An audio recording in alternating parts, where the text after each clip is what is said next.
తెలుగు రాష్ట్రాల్లో మరోసారి కరోనా మహమ్మారి విజృంభిస్తోంది. రోజు రోజుకు కంట్రోల్ లేకుండా కొత్త కేసులు వస్తూనే ఉన్నాయి.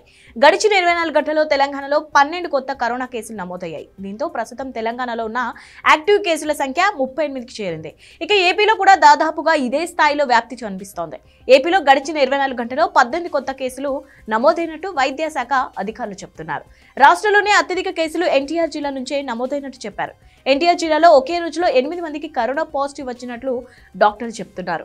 ముఖ్యంగా చిన్నపిల్లల్లో వ్యాప్తి ఎక్కువగా ఉంటుంది. ఇక దేశవ్యాప్తంగా కూడా రోజు రోజుకు పెరుగుతున్న కరోనా కేసులు కొత్త భయాలను పుట్టిస్తున్నాయి. గడిచిన 24 గంటల్లో దేశంలో కొత్తగా 656 కరోనా కేసులు నమోదయ్యాయి. వైరస్ కారణంగా ఓ వ్యక్తి చనిపోయాడు. కేంద్రం ప్రకటించిన ఈ కొత్త కేసుల లెక్కతో భారత్లో ప్రస్తుతం ఉన్న యాక్టివ్ కేసుల సంఖ్య 3742 చేరింది. కేవలం భారత్లో మాత్రమే కాదు, ప్రపంచ దేశాల్లో కూడా కరోనా వ్యాప్తి స్పీడ్ పెరిగినట్టు ప్రపంచ ఆరోగ్య సంస్థ వెల్లడించింది. గడిచిన నెల రోజుల్లో ప్రపంచవ్యాప్తంగా కేసుల సంఖ్య 52% పెరిగినట్లు ప్రపంచ ఆరోగ్య సంస్థ తెలిపింది.